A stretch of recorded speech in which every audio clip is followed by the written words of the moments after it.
পুরো পৃথিবী জুড়ে বাজছে তৃতীয় বিশ্বযুদ্ধের উত্তেজনা। আর এরই মধ্যে আমাদের হাতে এসেছে গুরুত্বপূর্ণ আপডেট আন্তর্জাতিক সংবাদ। শুরুতেই থাকছে পারমাণবিক মিসাইল নিয়ে ঘুরছে ইরান, যে কোনো সময় হামলার শঙ্কা।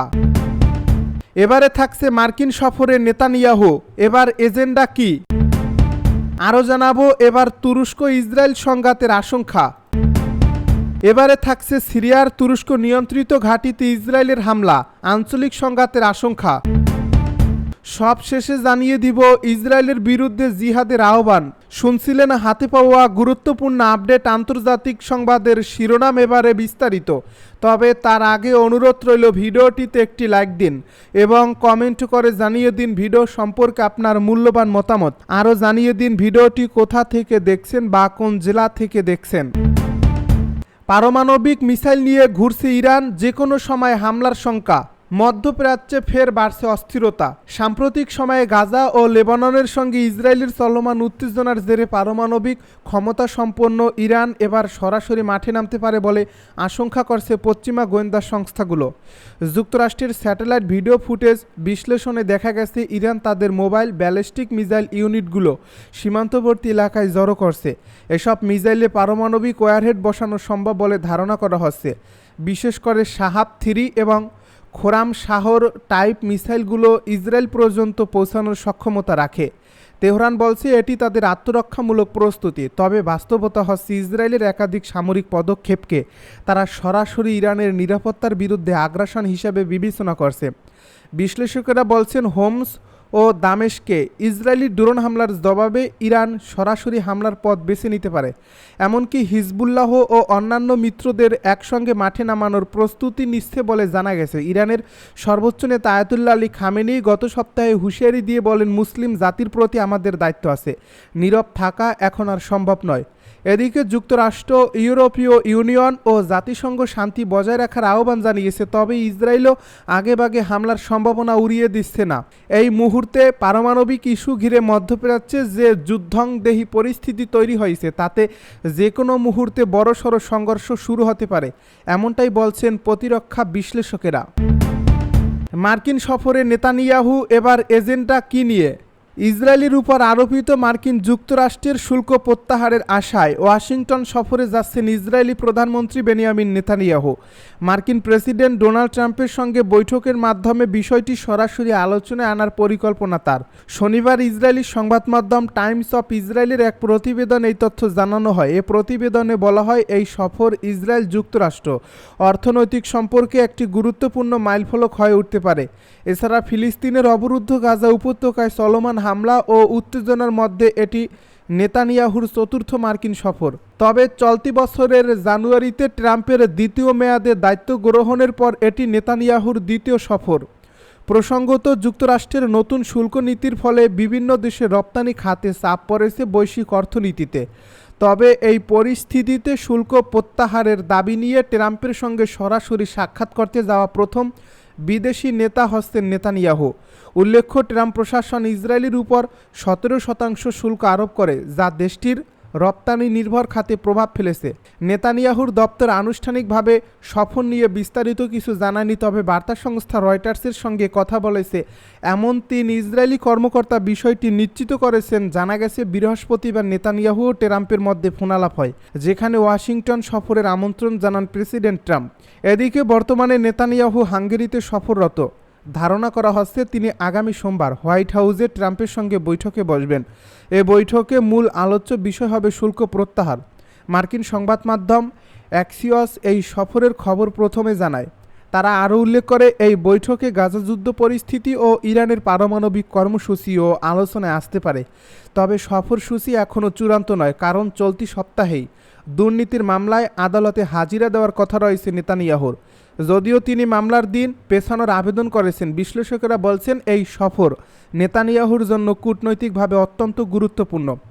একদিকে গাজা পরিস্থিতি, অন্যদিকে অভ্যন্তরীণ চাপে থাকা নেতানিয়াহু যুক্তরাষ্ট্রের সঙ্গে অর্থনৈতিক সম্পর্ক মজবুত করার দিকেই নজর দিতে চাইছেন।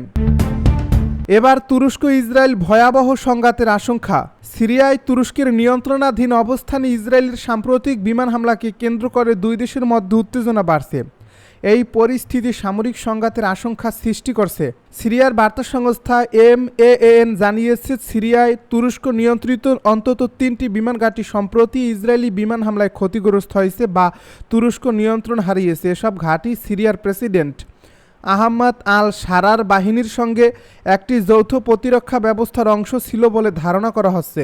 তবে হামলা চালানোর আগে ইসরায়েল কোনো রকম সতর্কবার্তা দেয়নি। এই হামলাগুলো এমন সময়ে ঘটেছে যখন তুরস্ক বারবার যুক্তরাষ্ট্রকে আশ্বস্ত করার চেষ্টা করছে যে সিরিয়ায় তাদের উপস্থিতি ইসরায়েলের জন্য কোনো হুমকি নয়, কিন্তু ইসরায়েলের ধারাবাহিক ও সম্প্রসারিত বিমান হামলা, বিশেষ করে বুধবারের হামলাগুলো তুরস্ক ও ইসরায়েলের মধ্যে সিরিয়া ইস্যুতে মতবিরোধকে ঘনীভূত করেছে এবং সরাসরি সংঘাতের সম্ভাবনা নিয়ে জল্পনা শুরু হয়েছে। সিরিয়ার 2টি সামরিক সূত্র এবং একটি আঞ্চলিক গোয়েন্দা সূত্র নিশ্চিত করেছে, তুরস্কের সামরিক বাহিনী সম্প্রতি হোমস প্রদেশের T4 ও তাদমুর বিমান ঘাঁটি এবং হামা প্রদেশের প্রধান বিমানবন্দর পরিদর্শন করেছে। এসব সফরের উদ্দেশ্য ছিল ঘাঁটিগুলোর অবকাঠামোগত অবস্থা মূল্যায়ন করা। সিরিয়ার তুরস্ক নিয়ন্ত্রিত ঘাঁটিতে ইসরায়েলের হামলা, আঞ্চলিক সংঘাতের আশঙ্কা। সিরিয়ায় তুরস্কের নিয়ন্ত্রণাধীন ঘাঁটিতে ইসরায়েলের সাম্প্রতিক বিমান হামলাকে কেন্দ্র করে দুই দেশের মধ্যে উত্তেজনা বাড়ছে। এ পরিস্থিতি সামরিক সংঘাতের আশঙ্কা সৃষ্টি করছে। সিরিয়ার বার্তা সংস্থা MAA জানিয়েছে, সিরিয়ার তুরস্ক নিয়ন্ত্রিত অন্তত 3টি বিমান ঘাঁটি সম্প্রতি ইসরায়েলি বিমান হামলায় ক্ষতিগ্রস্ত হয়েছে বা তুরস্ক নিয়ন্ত্রণ হারিয়েছে। এসব ঘাঁটি সিরিয়ার প্রেসিডেন্ট আহমাদ আল সারার বাহিনীর সঙ্গে একটি যৌথ প্রতিরক্ষা ব্যবস্থার অংশ ছিল বলে ধারণা করা হচ্ছে। তবে হামলা চালানোর আগে ইসরায়েল কোনো রকম সতর্কবার্তা দেয়নি। এই হামলাগুলো এমন সময়ে ঘটেছে যখন তুরস্ক বারবার যুক্তরাষ্ট্রকে আশ্বস্ত করার চেষ্টা করছে যে সিরিয়ায় তাদের উপস্থিতি ইসরায়েলের জন্য কোনো হুমকি নয়, কিন্তু ইসরায়েলের ধারাবাহিক ও সম্প্রসারিত বিমান হামলা, বিশেষ করে বুধবারের এই হামলাগুলো তুরস্ক ও ইসরায়েলের মধ্যে সিরিয়ার ইস্যুতে মতবিরোধকে ঘনীভূত করেছে এবং সরাসরি সংঘাতের সম্ভাবনা নিয়ে জল্পনা শুরু হয়েছে। সিরিয়ার 2টি সামরিক সূত্র এবং একটি আঞ্চলিক গোয়েন্দা সূত্র নিশ্চিত করছে, তুরস্কের সামরিক বাহিনী সম্প্রতি হোমস প্রদেশের T4 ও তাদমুর বিমান ঘাঁটি এবং হামা প্রদেশের প্রধান বিমানবন্দর পরিদর্শন করেছে। এসব সফরের উদ্দেশ্য ছিল ঘাঁটিগুলো অবকাঠামোগত অবস্থা মূল্যায়ন করা। সিরিয়ায় প্রতিরক্ষা মন্ত্রণালয়ের একজন মুখপাত্র মন্তব্য করতে অস্বীকৃতি জানান।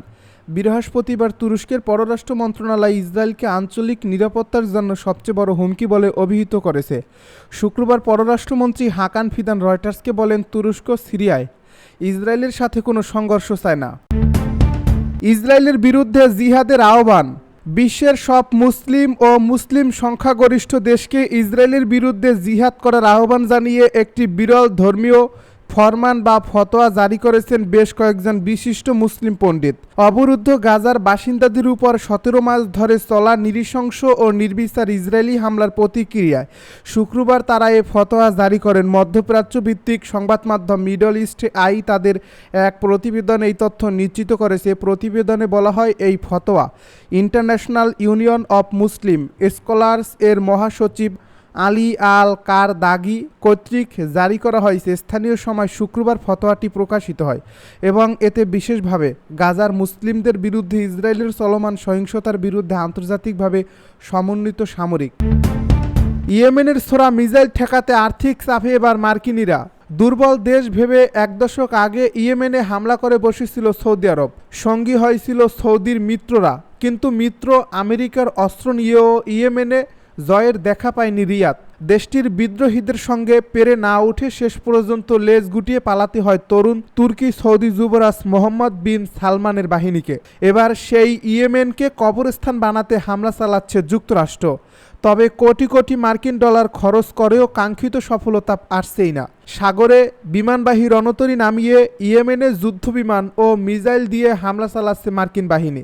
পাল্টা জবাব ছুড়ে দিচ্ছে ইয়েমেনের বিদ্রোহীরাও। রোববার তেমনই এক হামলা চালায় ইয়েমেন। এদিন একজোড়া মিসাইল দিয়ে ইসরায়েলকে লক্ষ্য করে হামলা চালানো হয়। এ সময় সাইরেন বেজে উঠলে নিরাপদ স্থানে আশ্রয় নেন হাজার হাজার ইসরায়েলি।